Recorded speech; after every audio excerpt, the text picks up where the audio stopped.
Hey everybody, welcome back to GnarlyChicken Garage. Going to do a short video today on my shock installation, my new frame protectors by Profound Carbon.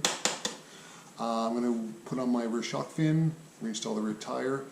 I'm going to show you a couple different things I do to adjust the chain and alignment to make sure everything back there is going straight, which puts less stress on the wheel bearings.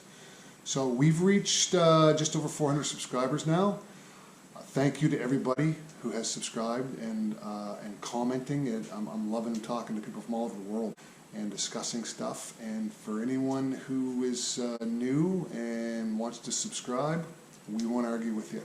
So enjoy the video. Hope not. Let's, all right, there we go.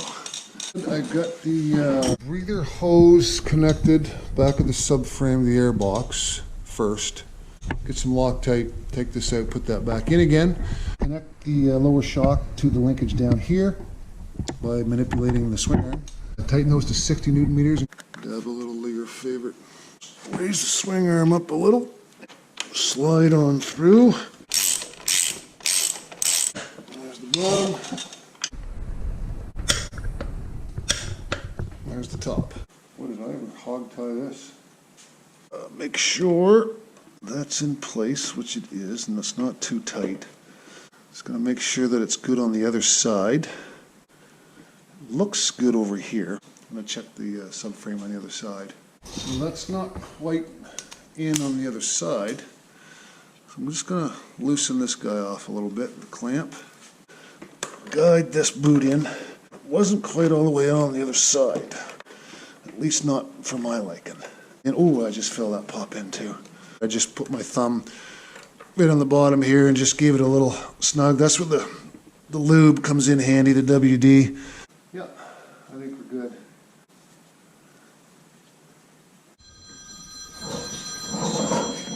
Hi. You got a handful of grease?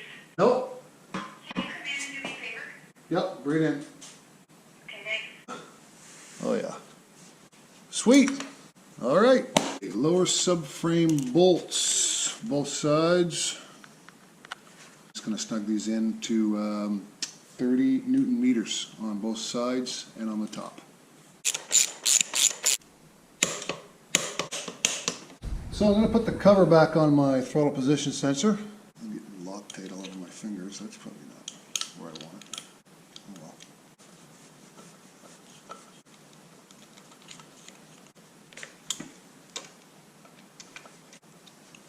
Dunzo. Next up, rear shark fin onto the rear brake. Hook up the chain guide to the back of the newly re-greased and cleaned up swing arm. Okay, shark fin time. Okay, there you go. And then put this guy on here. And Allen head's all ready to go in. And they got a little bit of Loctite on them. And that'll be done. Longer 8 mil. And the shorter one goes on the back. Little rear wheel preppage. I'm just going to smear a little bit of grease in here. On this side, don't need a lot. Spread your brakes apart there with your decontaminated flathead. Just gently twist those brakes open. Got my toe underneath here, guide that into the brake. I got the other side of the axle in already.